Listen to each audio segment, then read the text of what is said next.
on, sir. And then I'm gonna get B in here. Well, let me get B first. I get B first. Let me get B first. B, what's up, man? Hop on. Yeah, hello. What's up, B? Hey, what's going on, Tyreek? What's going on? What's on your mind, man?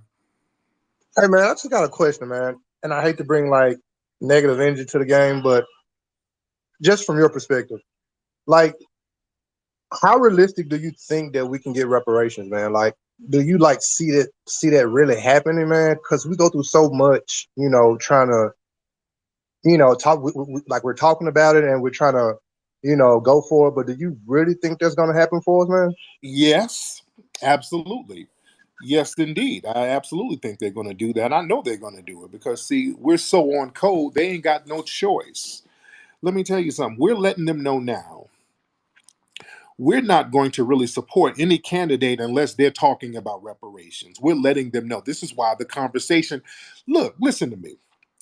The reason why reparations is a big topic right now, where do you think that came from? That came from us on the damn grassroots, man. These people didn't present that to us. They've been fighting reparations and shutting us down for years whenever we even thought about bringing it up. The problem was a lot of black folks got scared and punked out and just said, okay, let me just be quiet now. I don't want these white people to get mad at me. At this point, we've been bowing down and kowtowing and kneeling and just being nice and whatever. And that hasn't worked. So now we're like, let's just stand up and say, you know what? Give us our damn money. We've done everything else. We tried to be nice. We tried to do it your way. Now we're going to do it our way. Give us our damn money. We're telling you what we want, and we're not going to support none of these buck dancing Sambos or whoever you bring to the political arena. You're not going to shame us. You're not going to sit here and try to name call us and try to use shaming tactics by saying, well, y'all sound like Trump supporters. Y'all sound like this. Y'all sound like that. Whatever. Call us whatever you want, but we're going to need our money. They're going to have to break bread. And you have to understand, during slavery, these people didn't want to free us. Let me tell you something. White supremacist society, they've never just stopped practicing white supremacy and anti-black deprivation on their own. These people have never, ever, ever said, hey, you know what we're doing to these people is wrong. We shouldn't do that. Every single thing that we as black people have achieved and shared with other non-white people, it was because we fought for it. We had to fight for our freedom. They tell us that we got free because of the benevolence of Abraham Lincoln. Abraham Lincoln said, hey, we're going to free you Negroes because slavery is so bad. That is not what happened. They acknowledged that first of all they had maroon wars going all on in this country, so slavery was about to end anyway. They basically ended slavery in Florida. The black maroons, they were killing plantation owners left and right, which is, they never tell you this is why I'm doing this in this movie.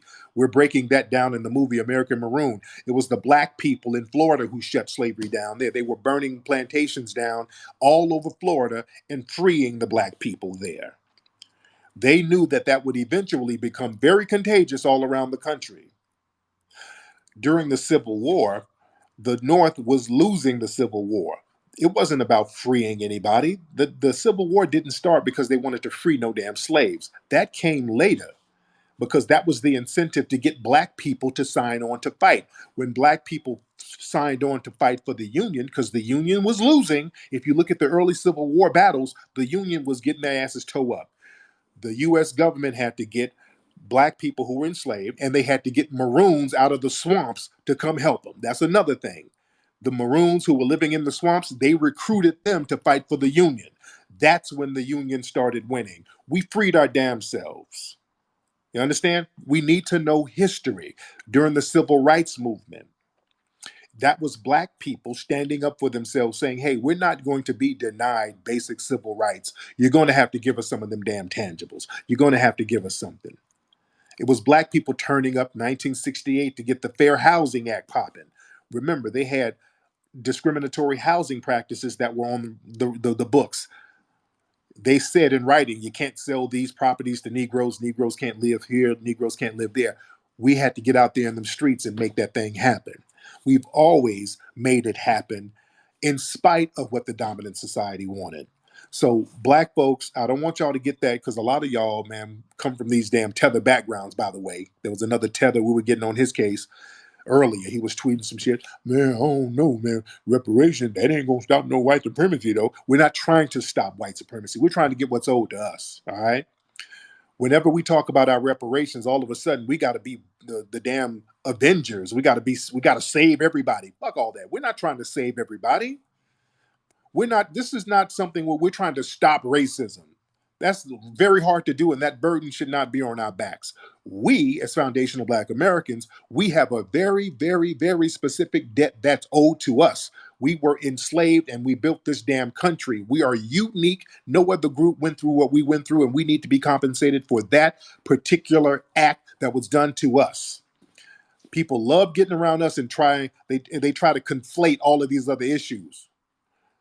Well, when we all black people be experiencing racism, so all of us should get some reparations. No, Umbutu, it doesn't work like that. It doesn't work like that. You came over voluntarily.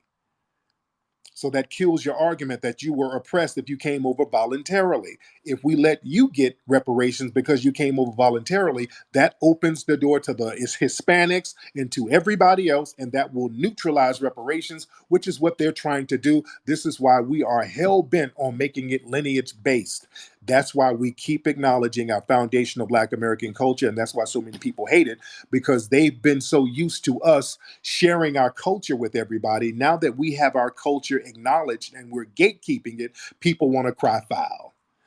Well, keep crying, because we're going to continue to acknowledge our culture, and we're going to prioritize foundational Black American needs first.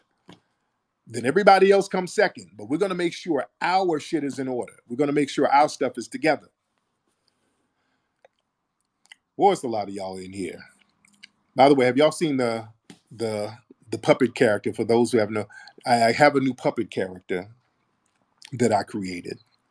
Lame Hella Gay. Y'all go to my YouTube channel. People love the Lame Hella Gay puppet. People absolutely love that puppet. Raise your hand if you saw the puppet where I'm clowning certain people. That's how I diss people, by the way. See, a lot of people try to instigate beef so they can get some shine for themselves. And I play past that. I learned how to diss people without giving them shine. And that's why I like using puppets. It's hard for them to come back. When I diss them with a puppet, it's very hard to come back. You can't come back when somebody disses you with a damn puppet. You just can't do it. There's no coming back. So there's this one clown nigga that I done destroyed his career in 5 minutes with a puppet, and there is no coming back from that. You cannot argue with the puppet. And then you don't get no extra clout, because half the people who don't know you don't know who I'm talking about, and the few who do, they find it hilarious, and then they see how much of a clown you are, so they stop fucking with you. See, that's how you diss people. You diss them and you can clown them and bring them down and get them out the paint without giving them shine. That's the thing that kills them. Because a lot of people, they'll try to instigate beefs, and they'll just as long as they get any type of shine out of it, they don't mind it. But if you can diss somebody and they get zero shine off of it, that kills them. That's the thing that just drives that knife deep in. They ain't get no shine, and you getting the shit clowned out of you. All right, but I know we got a lot of folks in here, family. We got 1,500 people in here. Much respect to everybody tuning in. I appreciate you guys.